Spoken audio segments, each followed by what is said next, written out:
Well, I was going to do a video yesterday about that bombing of the maternity hospital. There's a hell of a lot of stuff out there that you really need to know about that, but again, that's one of the things you aren't allowed to say. I mean, a lot of people have been shut down just for talking about that. There's a lot of facts out there about it, but it's funny, I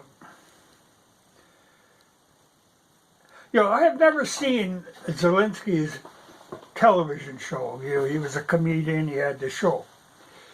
I have never seen it.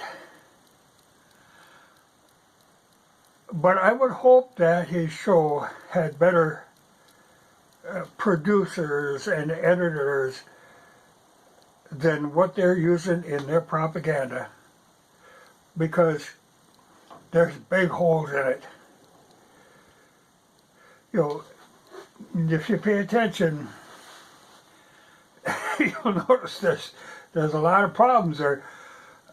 I see things, again on that, even I saw where the first time I saw it, there were some things that kind of piqued my interest. It didn't make sense, and then later I saw it again, it had been re-edited. Well, you got to edit that stuff. If you're trying to make something believable, you better do it right the first time. It just makes it obvious when then you go back and re-edit it to make it, in theory, more believable, but people have already seen it. They know what went on. So their answer is to ban anybody who shows it, so I don't dare. But that is a bunch.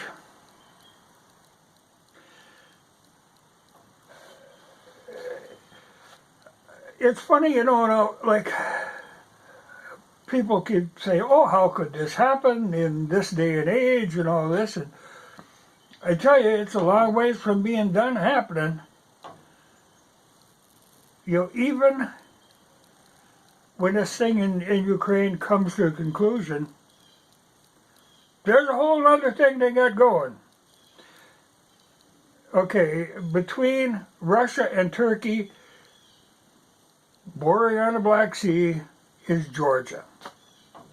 They have been doing exactly, the UN, NATO and the EU have been dangling that exact same carrot in front of Georgia all this time. And Russia is not going to tolerate that.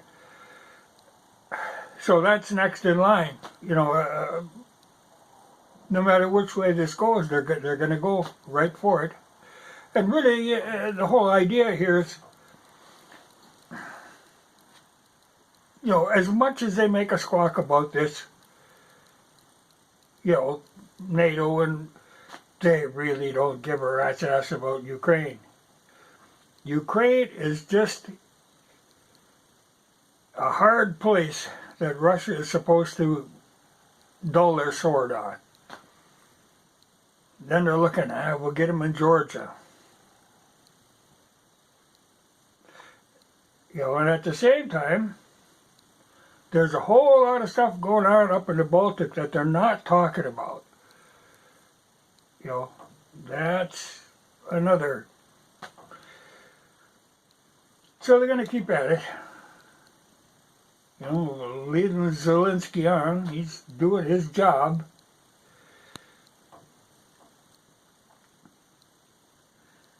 But they will not quit.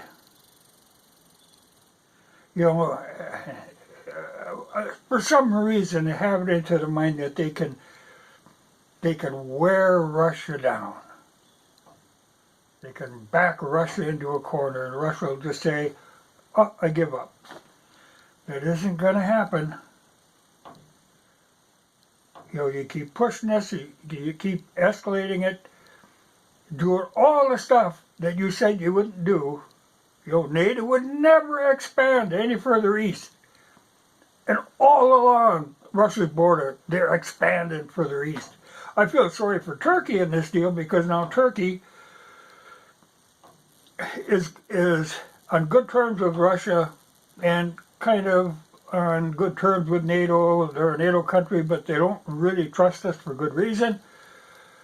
But when this thing in Georgia blows, it's going to put NATO in a tough, or put Turkey in a tough spot because NATO's going to want to move in there saying, yeah, this is just like they put Poland in a tough spot. You know, they keep saying, oh, it was only a delivery problem that they couldn't get them fighters in there.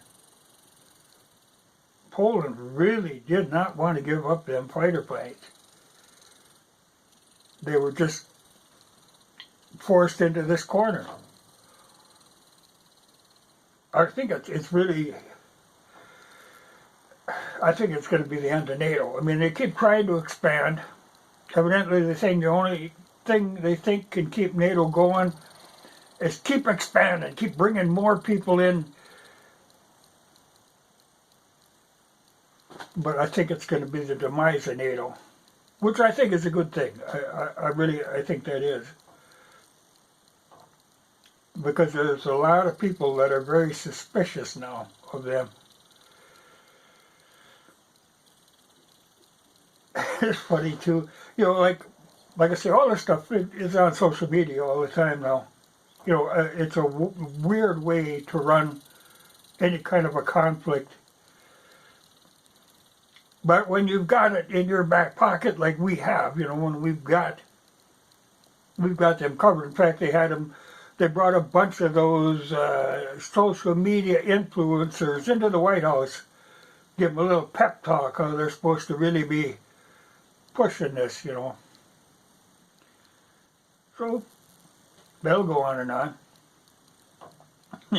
But I thought it was great, you know, like Facebook with their, this is a hate speech and this is a hate crime and everything you say, you know, it's something. But now they decided for now, you can say any shit you want about Russians. They're fair game. Hate speech, no problem. And at the same time, you're supposed to be bragging up the neo-Nazis in Ukraine. That's permitted. Nothing wrong with that, you know, so, yeah, okay. You tell me they're neutral.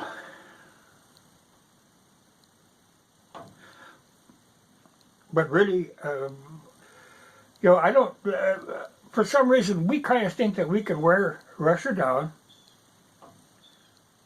with these small countries, throw them in, let them get ate up, and then we're going to move in,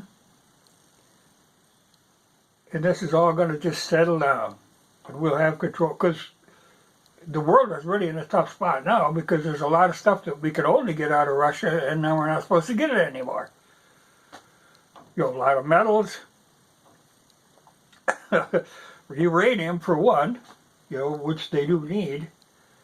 But there's a hell of a lot of stuff that's just coming to a kind of a screeching halt because we've blown that trade up.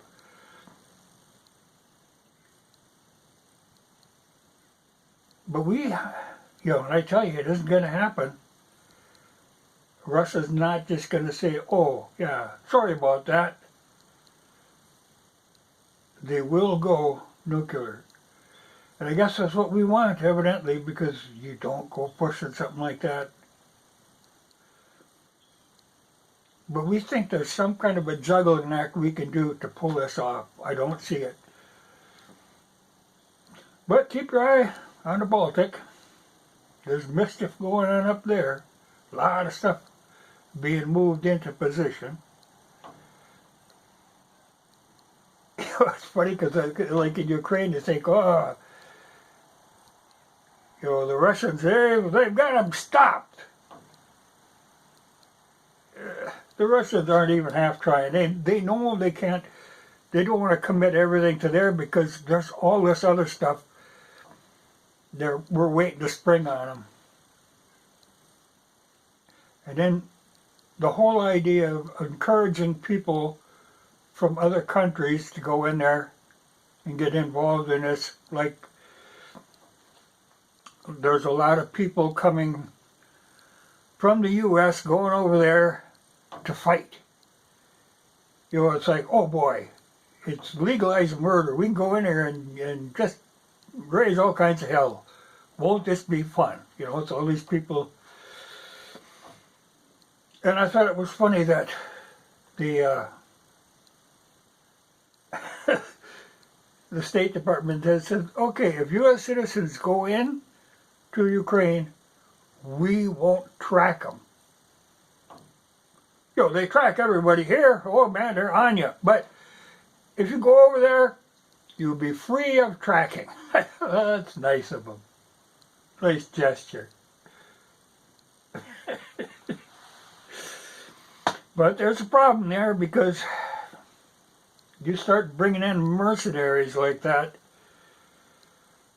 you know, the whole problem with prisoners of war, if those people get caught, I don't think they're going to be treated as regular Ukrainian POWs. I think when you're coming from outside instigating, I think you might run into a problem. Which is maybe why the State Department doesn't want to track them. I think they want to keep a hands off on that. You'll go in there, you're on your own. You don't go crying to the State Department to bail you out of this. But people want to play at war. You'd be a lot smarter to stay home and play your video games. But, you know, from our aspect, oh, that's great. You know, dull that Russian sword.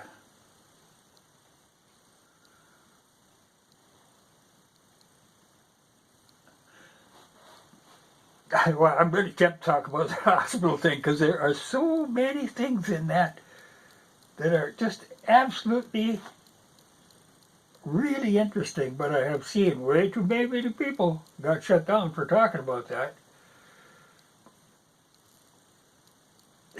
so I better leave it ride, but believe me,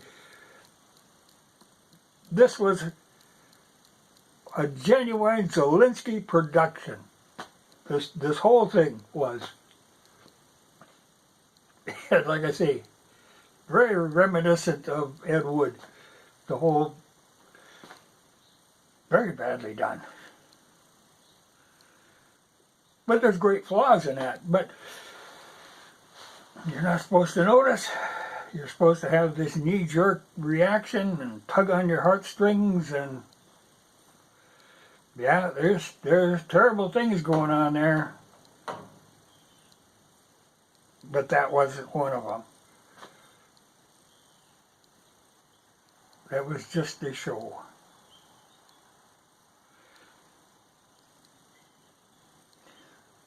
But then I see, you know, people all up in arms. Oh, that's the reason we should go in there.